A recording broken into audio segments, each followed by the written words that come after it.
नमस्कार सभी साथियों का आपके अपने YouTube चैनल के ऊपर स्वागत करता हूं।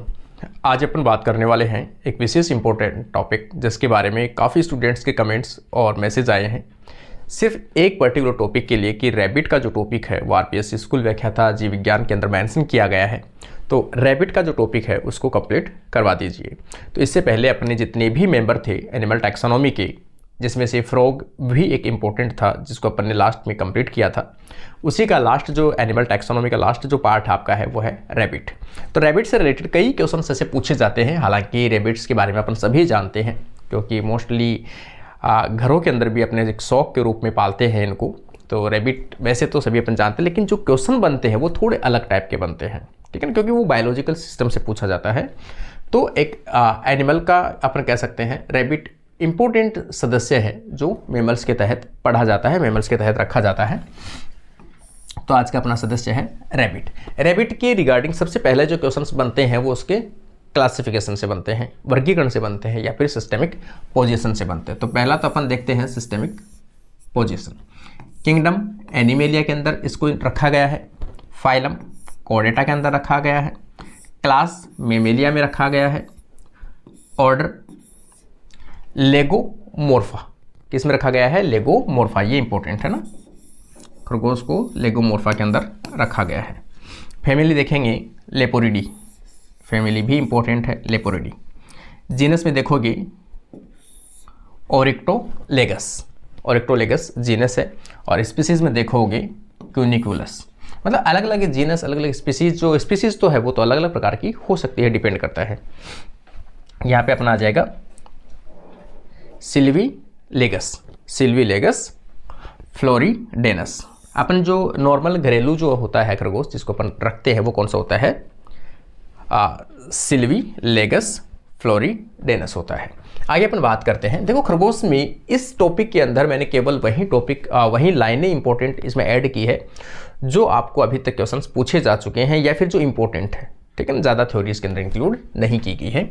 सबसे पहले क्योंकि खरगोश को जब भी अपन पढ़ते हैं तो खरगोश से रिलेटेड जो है खर्रा बोल सकते हैं, खरगोश बोल सकते हो, रैबिट बोल सकते हो, मेमल्स का सदस्य है, इसका मतलब स्तनधारी है। तो स्तनधारी के अंदर है तो स्तनधारी के जितने भी कैरेक्टर्स है वो तो इसके अंदर होंगे होंगे क्योंकि एडवांस प्रकार में शामिल किया जाता है इसको।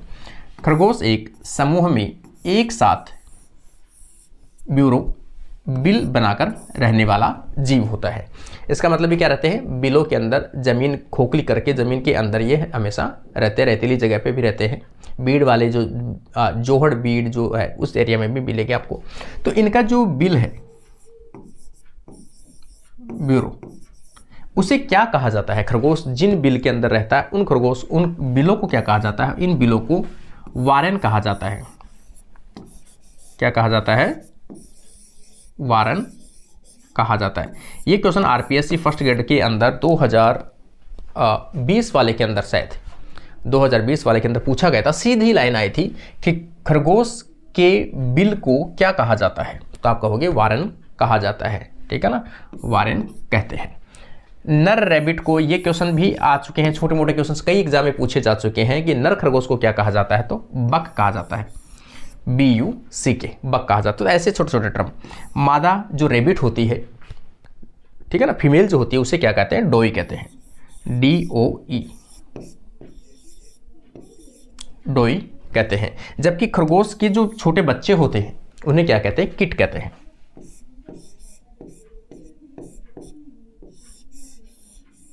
इन्हें क्या कहते हैं, किट कहते हैं। तो याद रखना अपने को, नर को बक, डोय और किट कहा जाता है, तीनों सदस्यों को।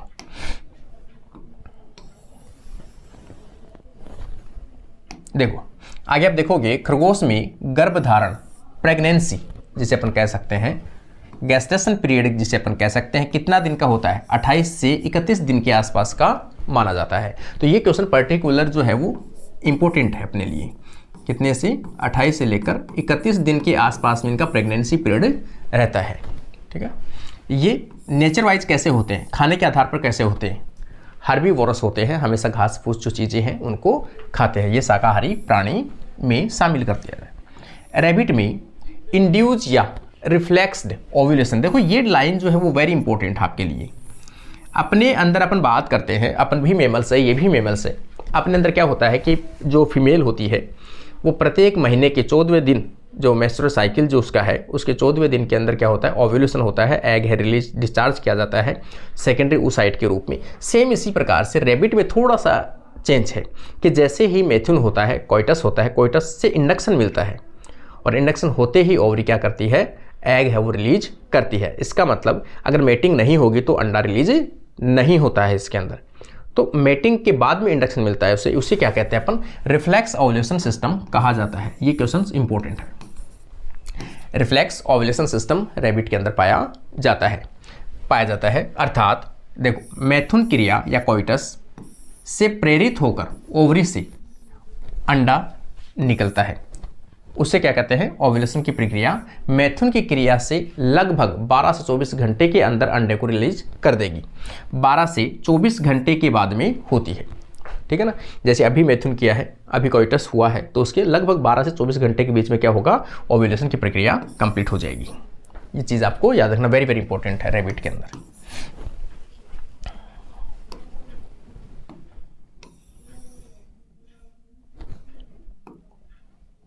आगे देखो, रैबिट के कान लंबे, पूंछ छोटी, पिछले पैर लंबे होते हैं तथा उन्हें उछलने में मदद मिलते हैं।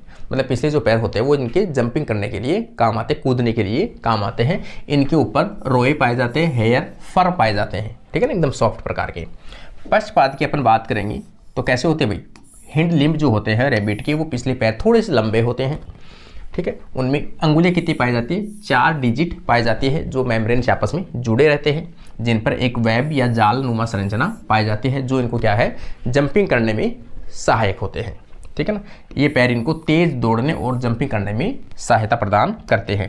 तो कभी पूछा जाए खरगोश जो है वो इतने फास्ट कौन से पैरों से दौड़ता है, तो खास तौर से पीछे वाले पैर उसके ज़्यादा हेल्प करते हैं, जंपिंग करते हुए वो स्पीड से दौड़ पाता है।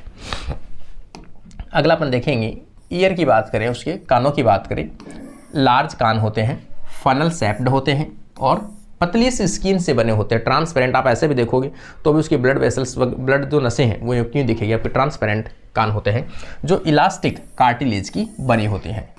कानों के अंदर किसके बने होते हैं, इलास्टिक कार्टिलेज की बने होते हैं। डाइजेस्टिव सिस्टम देखोगे तो कैसा होता है, रैबिट एक लार्ज स्टमक पाया जाता है, इसके अंदर सीकम पाया जाता है, पश्चात हिडिंग के अंदर फर्मेंटर पाया जाता है ना, एनएरोबिक श्वसन पाया जाता है, उसके अंदर फर्मेंटर पाया जाता है। अधिक मात्रा में भोजन को जल्दी पचाने की क्षमता पाई जाती है। जैसे यहाँ पे एक स्ट्रक्चर अपन देखेंगे, यहाँ पर लंग्स है, डायफ्राम है, नॉर्मल चीज़ें जो भी आपकी इसके सामने आपको, या आपकी जो बुक है उस बुक के अंदर आप इसको अच्छे से देख सकते हो, क्या क्या पार्ट है क्या क्या नहीं है इसमें। हार्ट है, थोरेसिक कैविटी है, स्टमक है, स्प्लीन है, ठीक है ना, ये चीज़ आप लोग देख लेना। टेस्टिस है, स्क्रोटल सैक है, रेक्टम है।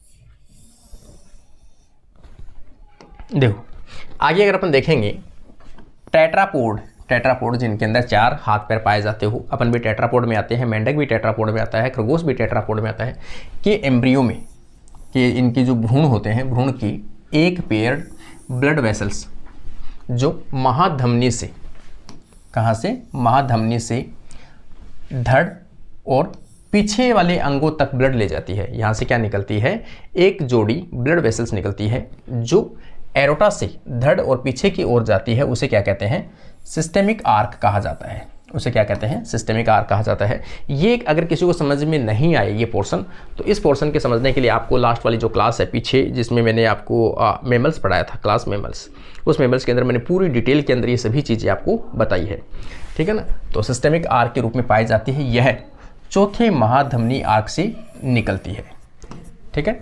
उभयचरों में देखो, यहाँ पर मेमल्स, इसमें देखोगे, एम्फीबियंस में देखोगे, रेप्टाइल्स में देखोगे, इनके एडल्ट वयस्क के अंदर दाईं और बाईं दोनों ओर की आर्क जो है वो पाई जाती है। वेरी इंपॉर्टेंट टर्म है ये, उसमें भी मैंने आपको बहुत अच्छे से समझाया था, उसमें बहुत अच्छे से बताया था मैंने आपको। इंपॉर्टेंट टर्म है कि एम्फीबिया और रेप्टाइल्स जो है उनके अंदर लेफ्ट और राइट जो आर्क सिस्टम है या सिस्टेमिक आर्क जो है वो पाया जाता है। लेकिन बर्ड्स में, एडल्ट बर्ड्स में अगर आप बात करोगे तो कौन सी पाई जाती है, केवल राइट आर्क पाया जाता है। ये क्वेश्चन वहाँ भी बताया था मैंने। एडल्ट बर्ड के अंदर केवल राइट पाया जाता है, एडल्ट मेमल्स में अपन बात करोगे, ह्यूमन, रैबिट वगैरह, तो उनके अंदर केवल लेफ्ट पाया जाता है। मेमल्स में किस में बात करोगे आप?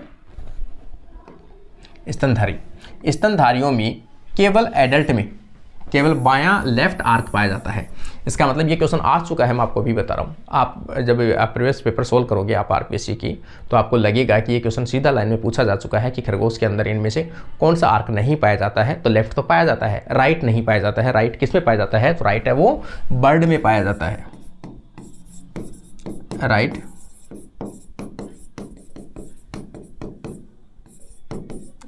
आर्क किस में पाया जाता है?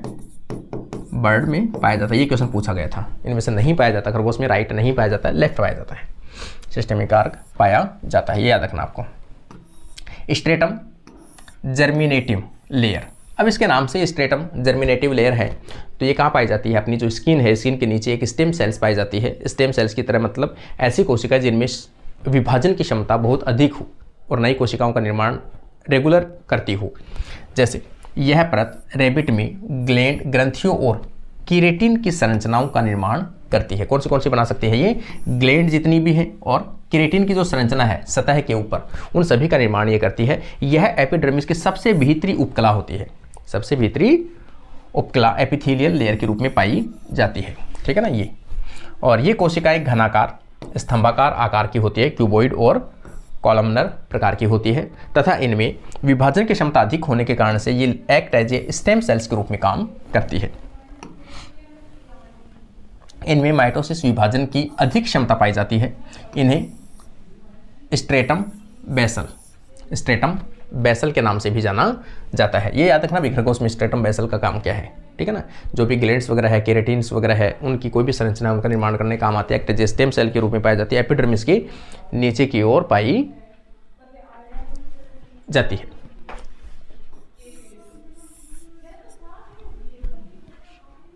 कुछ बेसल सेल्स स्टेम सेल्स के रूप में कार्य करती है। इनमें लगातार विभाजन से नई कोशिकाओं का निर्माण होता रहता है। ठीक है ना। रैबिट की स्किन में पसीने, स्वीट ग्लैंड या फैट ग्लैंड भी पाई जाती है। ठीक है ना, जिनके कारण से इनकी नमी बनी रहती है।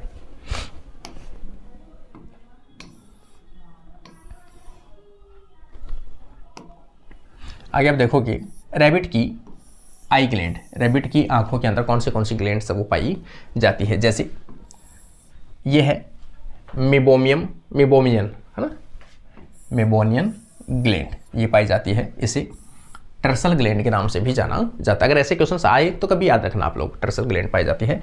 यह ग्लैंड आंख की पलकों की टर्सल प्लेट में पाई जाती है। ये सिबेसियस मतलब तेलीय ग्रंथि के रूप में पाई जाती है। चिकनाहट उत्पन्न करती है तथा इनके तेल श्रावण से पलकों में चिकनाई बनी रहती है। यह है लैक्रिमल ग्लैंड। ये ग्रंथियां आई ऑर्बिट के कैडोडोर्सल सेक्टर में पाई जाती है तथा इनके सिक्रेशन से नेत्रगोलक क्या कर सकते हैं? मूवमेंट कर पाते हैं। चिकनाहट बनी रहती है, ये कह सकते हो आप। नेत्रगोलक की सतह नमी और चिकनी बनी रहती है।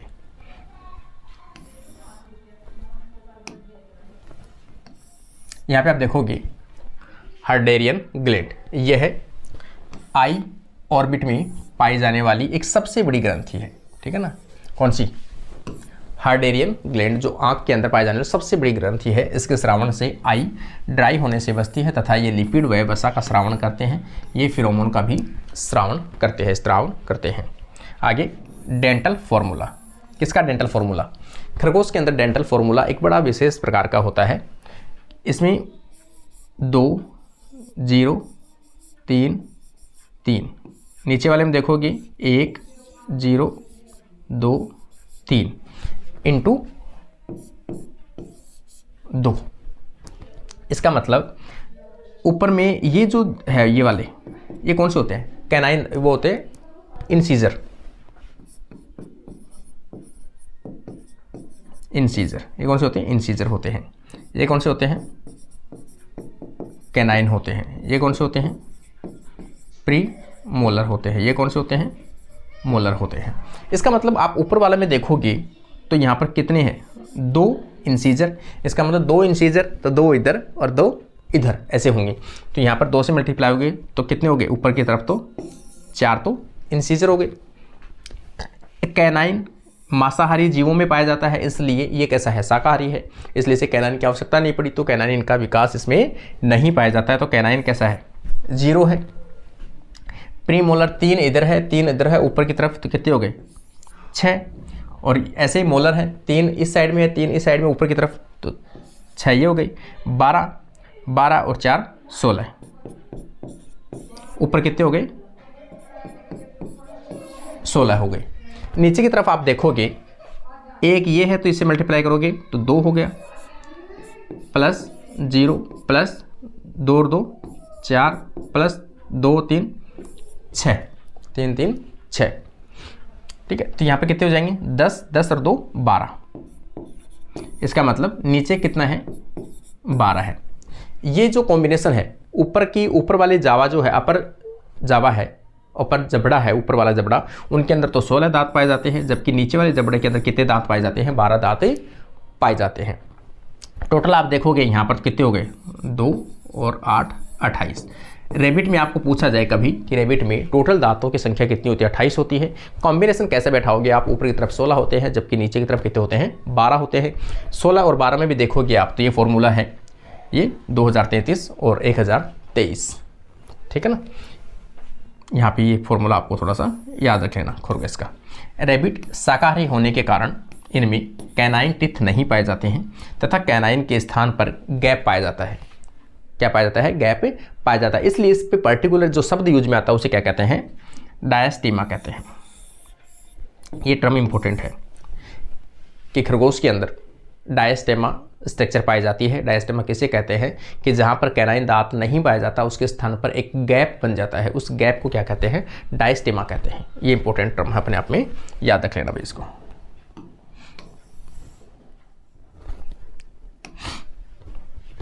डायस्टेमा कहा जाता है। ऊपरी जबड़े में 16 दांत पाए जाते हैं, जबकि निचले जबड़े के अंदर 12 दांत पाए जाते हैं, जो अभी मैं बता चुका हूं। तथा टोटल अगर आप देखो कुल देखोगे तो कितने हैं 28 दांत इसमें पाए जाते हैं।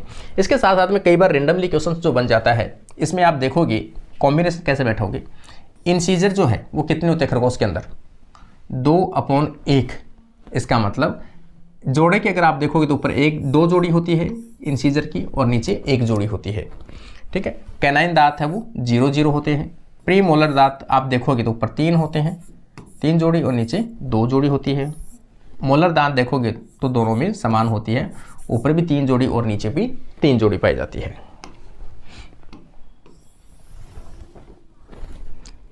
देखो आगे आप देखोगे renal portal system. Renal portal system हालांकि अपने अंदर नहीं पाया जाता है, यहाँ पे आप देखोगे रैबिट में एब्सेंट होता है, क्योंकि अपने अंदर कौन सा सिस्टम पाया जाता है, अपने और रैबिट के अंदर कौन सा सिस्टम पाया जाता है, तो हिपेटिक पोर्टल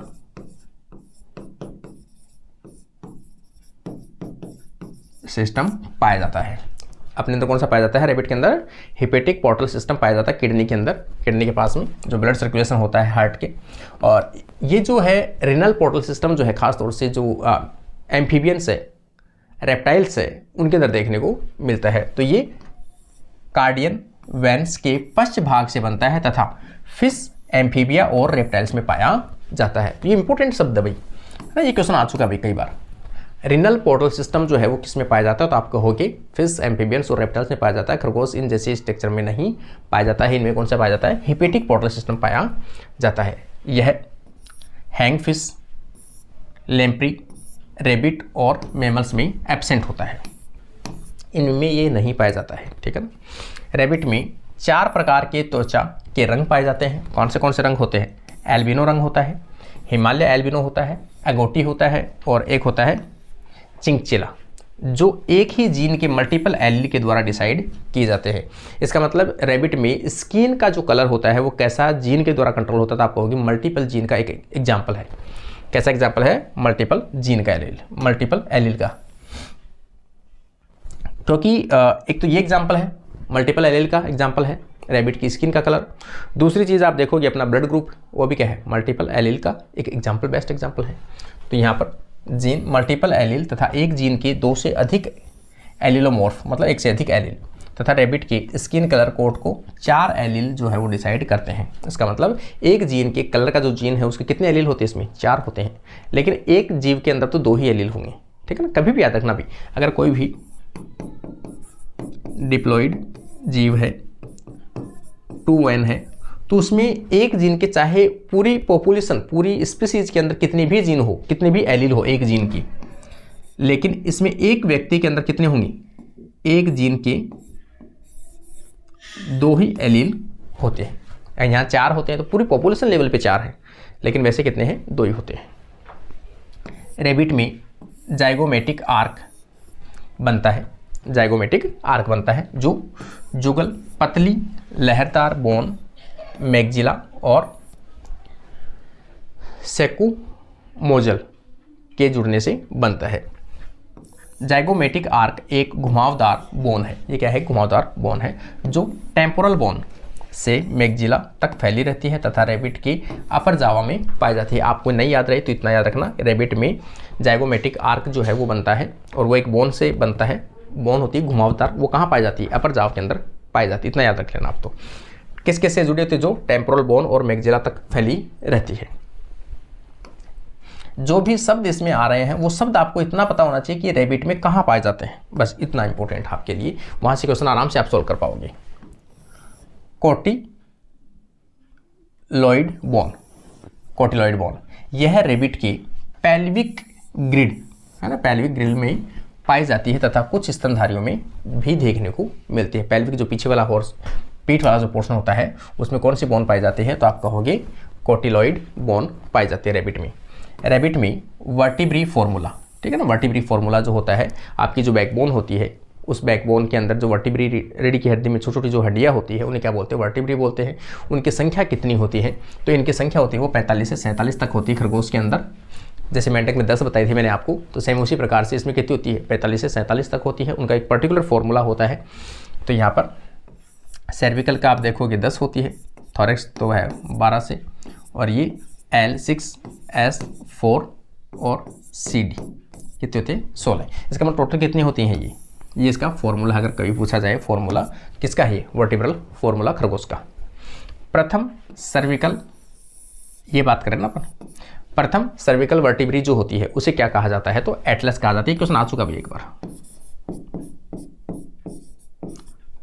प्रथम जो वर्टिब्री होती है कौन सी वाली, सबसे पहले वाली सी वाली जो गर्दन के अंदर पाई जाती है, अपने नेक के अंदर पाई जाती है सर्विकल, तो उसकी पहली जो वर्टिब्री है उसे क्या नाम दिया गया है, एटलस नाम दिया गया है। तथा सेंट्रम नहीं पाई जाती है, और क्या होती है, सेंट्रम पाई जाती है, जबकि इसमें सेंट्रम नहीं पाई जाती, इसमें एटलस पाई जाती है।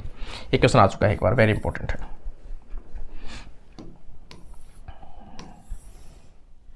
देखो एक इनमें बड़ी विशेषता जो है वो देखने को मिलती है, इसे क्या कहते हैं, कोप्रोफेगस कहते हैं। कोप्रोफेगस का मतलब होता है कोई भी जीव जो दूसरे जीवों के मल को यूज में लेते हो, अपने खाने के लिए यूज में लेते हो, तो उसे क्या कहते हैं, कोप्रोफेगस कहते हैं। तो यहाँ पर क्या किया जाता है, इनका जो खरगोश जो नेचर होता है, इनका अपना जो अपचित भोजन होता है अपनी पोटी के द्वारा जब बाहर निकालते हैं, उसी को वापस से पचाने के लिए अपनी ही पोटी को वापस खाकर क्या करते हैं, उसको दोबारा से पचाते हैं। खासतौर से जिनमें सेलुलोज का कंटेंट ज़्यादा है प्लांट का, क्योंकि मोस्टली ये शाकाहारी है तो प्लांट्स का मेटेरियल ज़्यादा खाते हैं। प्लांट्स के मेटेरियल में क्या होता है, सेलुलोज होता है। सेलुलोज इनके एक बार पचाने से पचता नहीं पचता है, तो क्या करते हैं, अपनी पोटी को वापस से खाते हैं। वापस से खाएंगे तो अपनी उसको उसमें से जो सेलुलोज निकलेगा उसको वापस कोशिश करते हैं पचाने की। उस बिहेवियर को अपन क्या कहते हैं, कोप्रोफेगस कहते हैं। सेलुलोज से संबंधित मटेरियल पुनः पचाने के लिए अपने ही मल को खाने वाले एनिमल को क्या कहते हैं, कोप्रोफेगस कहा जाता है, जैसे रैबिट। तो रैबिट कैसा है, कोप्रोफेगस है। ये इंपॉर्टेंट शब्द है, ये भी क्वेश्चन आ चुका है एक बार। रैबिट में गैस्टेशन पीरियड मैंने अभी भी बताया था आपको, कितना टाइम पीरियड होता है, 28 से 31 दिन के आसपास में होता है, दिन होता है, या 30 दिन का होता है ना, 28 से 32 या 30 दिन के आसपास होता है। फीमेल रैबिट जो है वो डोइज कहलाती है, जो 12 सप्ताह की उम्र में ही गर्भवती हो सकती है। कितने में, 3 महीने के जब आसपास में होती है तो वो प्रेग्नेंट हो जाती है तथा लगभग 4 साल तक बच्चे को जन्म देती है। तो उसे जो बच्चों को जन्म देती है उस कंडीशन को अपन क्या कहते हैं, काइंडलिंग बच्चों को जन्म देना क्या कहलाता है? कांडलिंग देती है। मतलब बच्चे देने वाली जो कंडीशन होती है कि कब तक ये बच्चे देती है, कब तक कांडलिंग रहती है, जिसमें से 15 मिनट लगते हैं, ठीक है ना। तथा अर्ली मॉर्निंग के अंदर ही क्या देते हैं? बच्चे देते हैं, कांडलिंग करते हैं। कांडलिंग मतलब बच्चे देने वाले। तो कब करते हैं कांडलिंग? सुबह अर्ली मॉर्निंग में लगभग 4 से 5 बजे के बीच में ये हमेशा बच्चे देते हैं।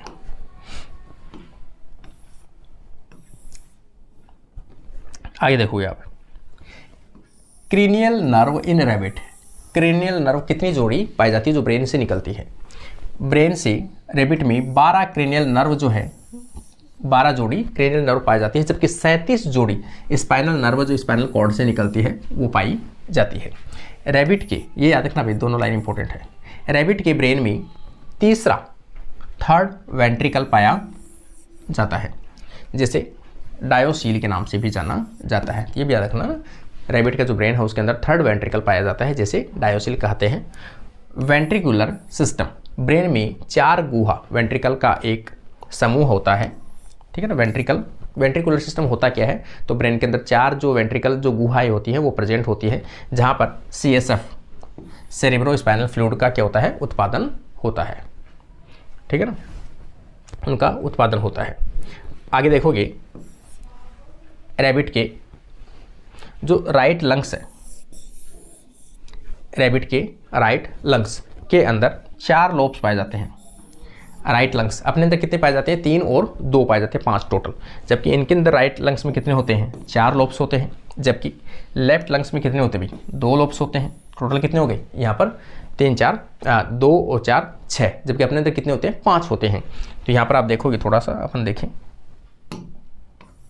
ठीक है ना। ये थोड़ा सा इंपॉर्टेंट शब्द है। कई मतलब आजकल मैंने आपको पहले भी बताया आपको, आजकल हार्डनेस को बहुत कम देते हैं क्वेश्चंस, लेकिन बेसिक क्वेश्चन ज़्यादा पूछने लगे हैं, जहाँ क्या होता है? कन्फ्यूजन क्रिएट होता है, ठीक है ना। जैसे कभी यही क्वेश्चन सिंपल सा ही पूछ लिया तो भी कन्फ्यूजन हो सकता है, यदि किसी ने नहीं पढ़ा है तो, कि इसमें राइट में कितने होते हैं? 4 लोब होते हैं। लेफ्ट में कितने होते हैं? तो यहाँ पर 2 लोब होते हैं। टोटल लोब कितने पूछे जाए अगर आपसे, तो 6 लोब होते हैं, तो भी पूछा सकता है। पहले वाला जो है वो क्रेनियल लोब होता है, मिडल लोब होता है, कैडल लोब होता है और एसेसरी लोब होता है। यहाँ पर क्रेनियल लोब और कैडल लोब ही पाया जाता है, इसके 4 है। रैबिट में प्लेसेंटा जो है वो डिस्कॉइड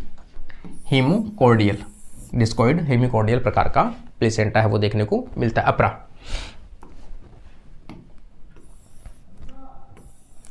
ठीक।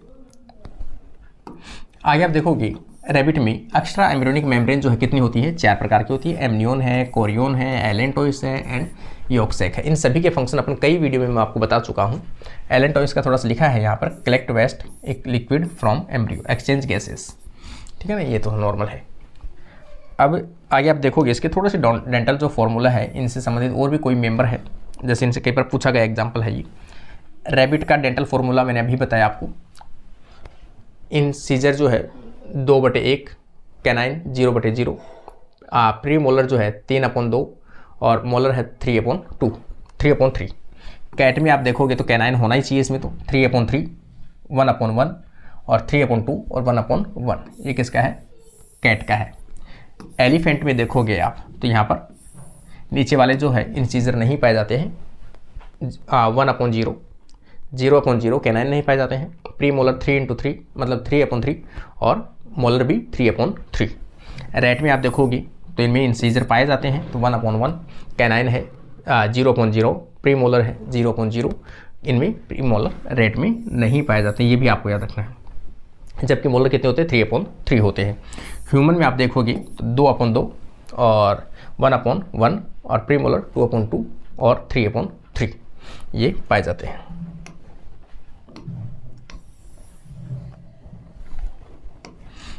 घरेलू खरगोश का जो नाम है, डोमेस्टिक जो रैबिट है उसका नाम क्या होता है? तो ओरिक्टोलेगस क्यूनिकुलस, जिसके बारे में अपन पूरी डिटेल पढ़ रहे हैं।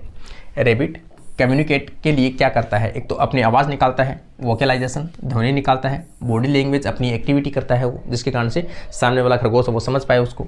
और सेंट मार्किंग, मतलब वो थोड़ा सा परफ्यूम जैसी संरचना भी छोड़ता है। रैबिट की लाइफ जीवन काल लगभग 10 से 15 साल के आसपास में मानी जाती है।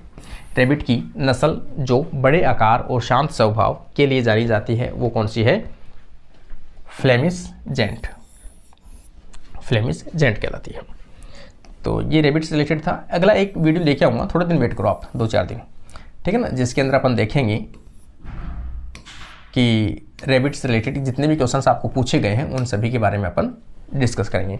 इस प्रकार से आपका जो एनिमल टैक्सोनॉमी का जो पार्ट है वो लगभग कंप्लीट हो चुका है, ठीक है ना। तो इसके रिगार्डिंग मुझे लगता है कि एनिमल टैक्सोनॉमी में शायद कोई भी टॉपिक नहीं बचा है, क्योंकि पूरे टॉपिक अपने रिवीजन कर लिए हैं। तो ये अपना आज का लास्ट टॉपिक था रैबिट, और अब इनसे रिलेटेड कोई क्वेश्चन हो बनेंगे तो ज़रूर मैं लेके आऊँ। आज के लिए अपनी क्लास यहीं कंप्लीट करते हैं। Thank you.